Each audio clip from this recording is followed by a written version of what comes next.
Welcome to another deep dive. We've got a really interesting guide to unpack today called The Spiritual Seek, a guide for neophytes.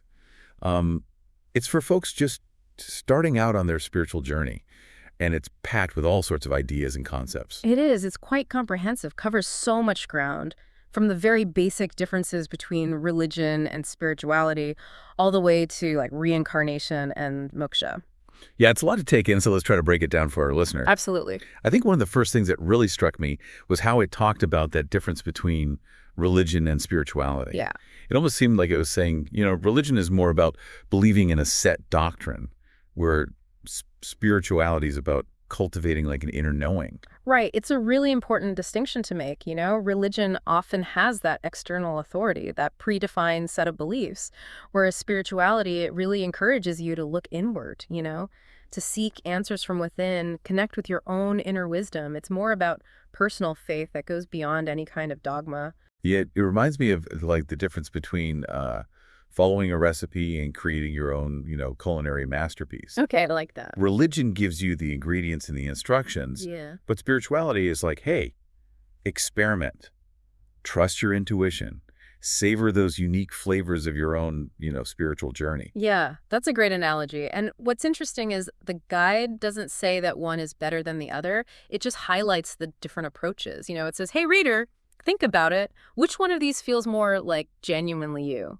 Exactly. It's all about finding that path that feels authentic. Yeah, And I feel like that idea of authenticity kind of runs through the whole guide. it does. Like, it also talks about the difference between psychology and spirituality, Yeah. saying that psychology focuses on the mind and spirituality encompasses the whole being, including, the soul and the spirit. Yeah, and I think what they're trying to get at there is like, there are some limitations to just a purely psychological approach when we're talking about like the deeper questions of existence. Psychology is great. It helps us understand our thoughts and behaviors, but it might not fully address that yearning for meaning, for purpose, for connection.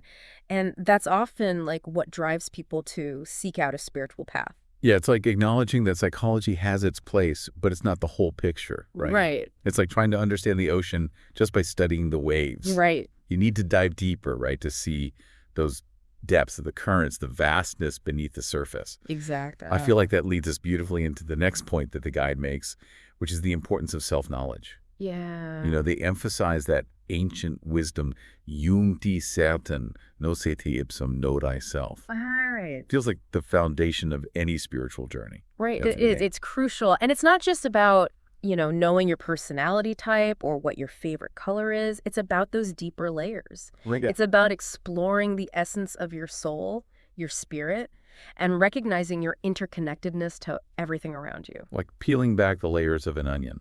But instead of tears, you find wonder and a deeper understanding of who you truly are. I love that. And they give us a really practical framework for doing that by breaking down the human experience into 4 key components: body, mind, soul, and spirit. They call them the 4 basic components of human beings. Right. And they even point out that order, body, mind, soul, spirit, Right. that it reflects this progression from the tangible to the intangible, Absolutely. starting with the body, our physical vessel, What? the foundation of our experience here in the material world. Like, think about how your body feels right now, listener. Notice those sensations, your breath flowing in and out, maybe the gentle rhythm of your heartbeat. That's your body grounding you in the present moment. Then we have the mind. Hmm. That's an incredible instrument, right? Amazing. Capable of thought, imagination, reason.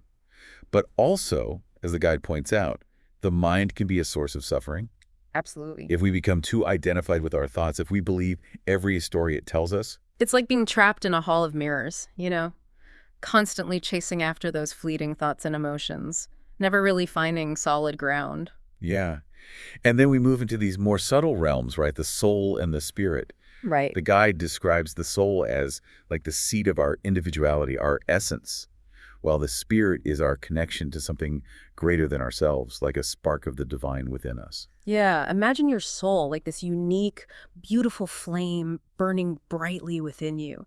And that flame is connected to a vast and luminous source, a source of love, wisdom, and compassion That's your spirit, linking you to that universal energy that flows through all things. It's a pretty profound concept, isn't it? It is. Like we're these multi-layered beings Yeah. rooted in both the physical and the spiritual. Yeah, it's beautiful. And then to illustrate this concept of spiritual awakening, the guide uses some really interesting metaphors. Oh, yeah. Like they draw parallels to The Truman Show and Plato Myth of the Cave. Yeah, I thought those were great. They're brilliant because they take these kind of abstract ideas and make them really relatable, you know? Like in The Truman Show, you've got this guy who gradually realizes that his whole life has been a staged reality show. Right. And that really resonates with the idea of spiritual awakening, like breaking free from those limiting beliefs and seeing the world with fresh eyes. It's like waking up from a dream and realizing there's so much more to life than you previously perceived. Exactly. And then Plato's myth of the cave takes it a step further, right? You got these prisoners chained in a cave, mistaking shadows for reality. And then one prisoner, he escapes, experiences the real world outside. He goes back to tell the others, and they don't believe him. It's a powerful image of how hard it can be to break free from those ingrained perceptions, to step outside the cave of our own limited thinking. What cave might we be trapped in right now and not even realize it, listener? Right. That's a good question to ask ourselves. And the guide, it encourages us to question our assumptions, to examine our beliefs and be open to new perspectives. To embrace the unknown. Exactly. And go on that journey of self-discovery, even if it means challenging the status quo. And speaking of challenging the status quo, the guide then delves into interpretations of Jesus' teachings, introduces Gnostic philosophy. Right. Both of them emphasizing a journey beyond the material world. Yeah. It's like it's offering different lenses through which to view the same core idea, right? This pursuit of spiritual liberation. Exactly. It's just trying to broaden our understanding. Yeah. Encourage us to consider different pathways, different ways to grow spiritually, because there's no one right way, Right. It's about finding what resonates with you, what speaks to your soul. And then it goes on to introduce the concepts of consciousness and awareness, presenting them as the foundation for spiritual evolution. Yeah. Defining consciousness as our basic state of being aware, and awareness is described as like a heightened state of attentiveness and understanding. So think of consciousness as like the light that illuminates our experience, right? Just being awake, being present in the moment. Awareness is more like focusing that light. You're directing it towards specific aspects of your experience. Oh, okay. It's about actively observing your thoughts, your emotions, your sensations without judgment, and cultivating that deeper understanding of yourself and the world around you. So consciousness is the foundation, Yeah, and awareness is like the active engagement with that foundation. exactly. And the guide says that cultivating both of those is crucial for spiritual growth. We need that consciousness to experience the world, but we need awareness to really understand its depth, its complexity, and our place within it. It's like we need to be awake to see the world, but we need to be aware to see ourselves reflected in it. Beautifully put. And that leads us to two more really intricate concepts presented in the guide: reincarnation and moksha. Have you ever considered the possibility, listener, that this life is just one chapter in a much larger story, one that extends beyond birth and death? The guide introduces this idea of reincarnation as like a cyclical journey of the soul, right? Through multiple lifetimes, each one offering new opportunities for growth, for learning. And then moksha, a term from Sanskrit, is presented as the ultimate goal, liberation from that cycle of reincarnation. Imagine a state of being, so fully realized that you actually transcend those limitations of ego and suffering. You reach a state of pure bliss, of liberation. That's moksha, the ultimate aspiration for many spiritual traditions. It's a pretty mind-blowing concept. How does this understanding of reincarnation and moksha impact how we view life, death, and the purpose of our spiritual journey? What do you think? It's a huge question, and I think the guide is really just inviting us to explore that for ourselves. If we even just entertain the possibility that we've lived before and that we will live again, that can totally shift our perspective on everything, right? It might make us reevaluate our priorities, our values, and approach life with a renewed sense of purpose and meaning. But there's even more to uncover in this guide. We've got near-death experiences and a really intriguing concept of 14 stages of spiritual liberation. Maybe we should dive into those next. Yeah, those near-death experiences, NDEs, the guide really gets into those. They've always been kind of mysterious, haven't they? Like, what are they all about? And the guide seems to suggest they offer a little peek into what might be beyond this earthly life we know. Yeah, a little glimpse behind the curtain, right? Yeah. And they suggest that it gives us some clues about the possibility of, life after death. Right, exactly. And what I find so fascinating is you have all these people from different backgrounds, different belief systems, and yet their NDEs are so similar. It is interesting. Like, what kind of common threads are we talking about? Well, a lot of times people describe these feelings of like intense peace or joy. Oh, wow. Encounters with deceased loved ones being outside of their own body. Whoa. Almost as if they're watching from a distance, like a detached observer. That's wild. Isn't it? Some even talk about a life review, where they're seeing key moments from their past, like they're watching a film of their own life. Really? It's like their life is flashing before their eyes. Exactly. And, it makes you wonder, right? Even though these are really personal experiences, subjective, it seems to point to some kind of shared reality, something beyond what we currently understand. That really makes you think. Like, if these accounts are more than just hallucinations, what do they tell us about consciousness itself? Could it be, evidence that consciousness continues even after our physical bodies are gone? Yeah, it's a huge question. Yeah. And science is still trying to figure it all out, but the guide suggests that these NDEs offer some pretty compelling evidence that lines up with that whole reincarnation idea. Right. Adds another layer to this whole thing, doesn't it? It does. It's like peeking through a keyhole into a world we can barely glimpse. Makes you curious. And it definitely challenges those ideas we have about life and death. It does. And the guide doesn't just stop at reincarnation. It goes a step further and outlines 14 stages of spiritual liberation. 14 stages. Okay, now we're talking. Like a roadmap for our spiritual evolution. It is, yeah. But think of it less like a rigid step-by-step thing and more like this fluid, cyclical process of, growth and evolution. Okay, I see. And what's the starting point on this map? Well, the guide suggests we begin in a state of, unconsciousness, where we're pretty much unaware of our spiritual nature. We're driven by those material desires, the ego's impulses. So like going through the motions, not really tuned in to our deeper selves. Yeah, it's almost like sleepwalking through life, caught in that loop of seeking fulfillment outside of ourselves and never really connecting with what's within. I think we've all been there at some point. For sure, but then something happens, right? Maybe it's a personal crisis or a loss or even like a moment of pure joy. Something shakes us awake and sparks that sense of seeking. We start asking those big questions. Exactly. Like, what's the meaning of life? We start exploring different philosophies, religions, spiritual practices, just looking for answers. Like embarking on a big adventure. It is an adventure. Trying on different lenses to see which one helps us see the world more clearly. Right. And as we go deeper, we cultivate that awareness, becoming more conscious of our thoughts, our emotions, our behavior. We start to see how everything's interconnected and realize how much of our perception is shaped by our ego. So it's not just looking outward, it's also about turning that attention inward, getting to know ourselves better. Yeah, exactly. And that leads to a sense of responsibility, that realization that our actions have consequences, not just for us, but for everyone and everything around us. Like we're stepping into our power. We are. Recognizing that we actually have a role to play in shaping reality and contributing to the well-being of others. Exactly. And as we continue to evolve, we experience a shift in perspective. We move from that self-centered view to a more, expansive and compassionate understanding of life. We start to see ourselves reflected in others, recognize that shared humanity that connects us all. Right. And that often leads to this desire for service. We want to do something good for others, make a positive difference in the world. It's like our hearts are opening up to a wider circle of care and compassion. It is.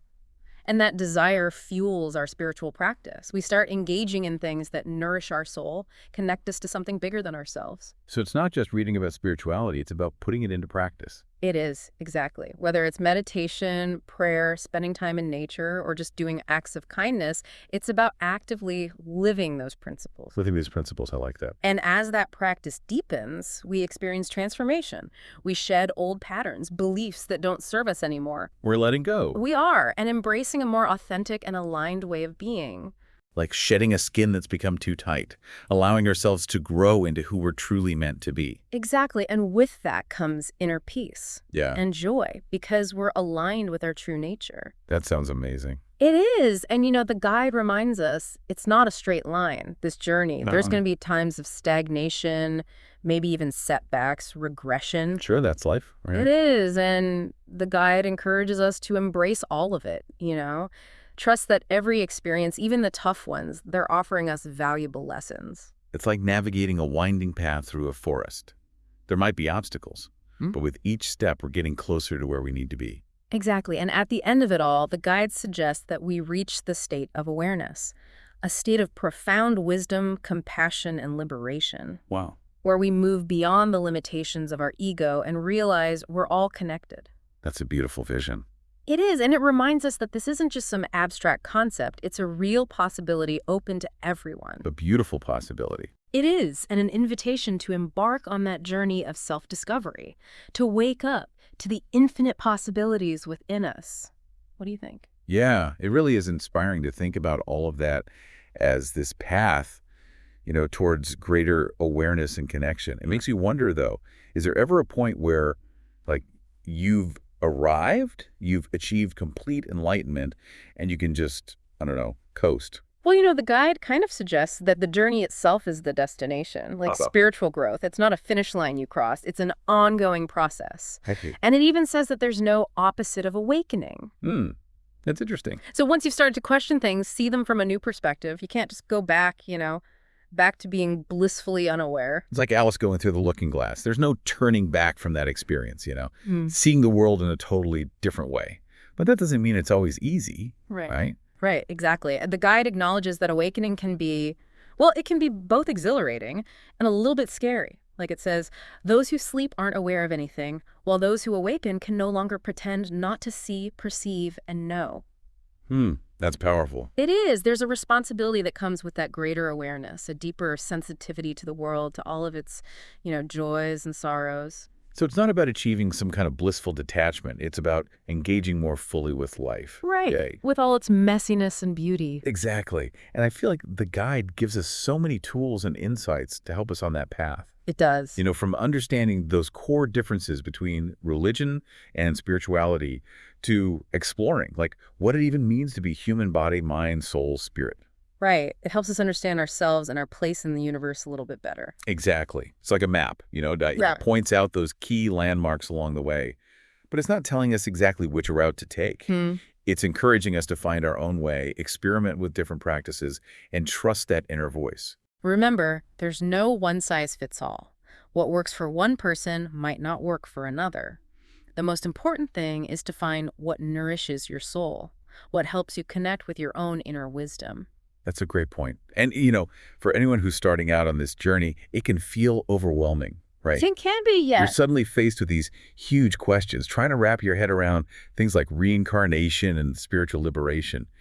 But the guide reminds us that it's a process. It unfolds over time, and we don't need to rush to have all the answers right away. It's okay to take your time to explore and to grow at your own pace. So to our listener who brought us this amazing guide, we hope this deep dive has been helpful. We hope it sparked some new ideas and maybe even a sense of excitement for the journey ahead. What resonated with you the most, listener? What questions are you still thinking about? Remember, the journey is yours to create.